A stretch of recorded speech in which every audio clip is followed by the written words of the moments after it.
Bonjour à tous, j'espère que vous allez bien.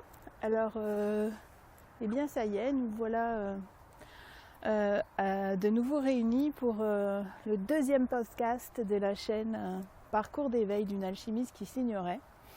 Et là, le sujet dont j'aimerais traiter, c'est l'éveil de conscience ou le réveil de conscience. Qu'est-ce que c'est? Vous donner ma définition, par quoi ça passe, etc. Avant l'éveil, pour moi, il y a le réveil. Le réveil, effectivement. Puisque une fois qu'on est réveillé et qu'on est sur le chemin d'éveil, on se rend compte que avant ça, on était un peu... du moins, on conscientise que avant cet état d'être dans lequel on est à présent, on était endormi. Endormi, c'est-à-dire qu'on vivait sans conscience, qu'on faisait les choses sans en être conscient. Métro, boulot, dodo, voilà, on le faisait parce qu'il fallait le faire. On mange, on boit, on regarde la télé, mais sans réelle conscience, sans profiter du moment présent, sans être à l'écoute de ce que l'on ressent vraiment à chaque instant de vie quand on est encore endormi.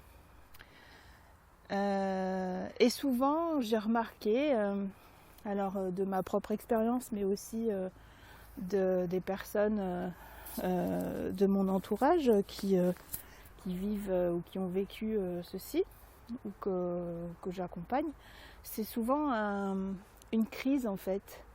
Une crise identitaire, ou alors une maladie, ou un accident, ou un gros choc, une séparation, qui marque le début du réveil, pour que en fait ça marque un stop et qu'on puisse regarder, observer ce qui se passe à l'intérieur de nous.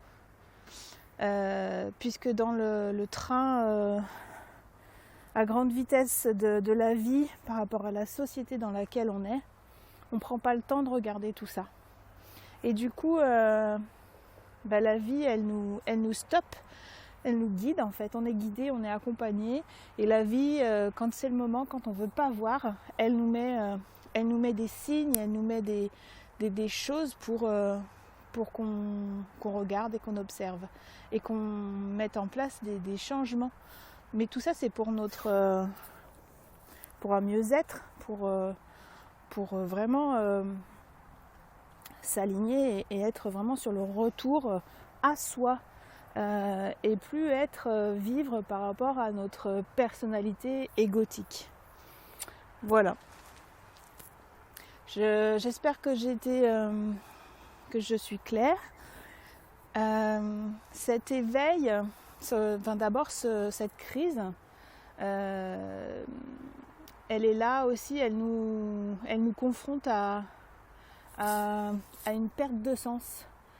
De là s'initie l'éveil en fait, l'éveil à soi, de qui on est, des blessures que l'on a et qui ont engendré ou qui engendrent des comportements vis-à-vis de soi-même, le déni de soi-même, la mésestime, le fait de ne pas s'aimer, le fait de ne pas se respecter, s'estimer, de ne pas se considérer dans des situations, le fait d'être dans le sacrifice aussi par rapport aux autres.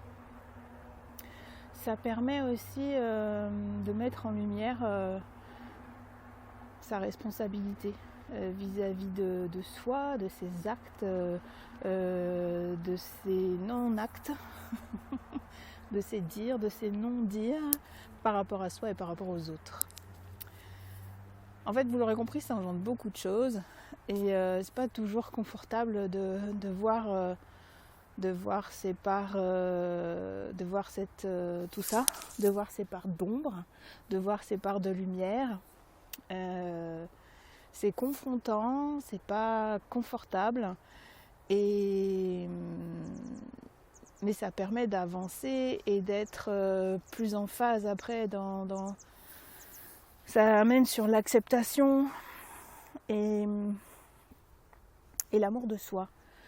Mais ça passe forcément par cette crise, cette nuit noire de l'âme, cette perte de sens, pour après retrouver sens à la vie en fait. Faire des choses, après une fois que vous êtes dans l'éveil, dans ce parcours d'éveil, vous ne pouvez plus, ou c'est compliqué de faire des choses qui n'ont pas de sens, ou de faire, ou de voir, d'observer des choses qui n'ont pas de sens en fait. Ça devient très très compliqué. C'est à mon avis, on est beaucoup à vivre ça en ce moment sur la planète, et tant mieux, puisqu'avec ce système, on est sur un monde qui marche sur la tête, et du coup, plus on sera nombreux à retrouver le sens de la vie, et plus on pourra remettre tout ça, ce monde à l'endroit. Voilà, c'était ma petite réflexion du jour. Je vous embrasse bien fort et à très bientôt.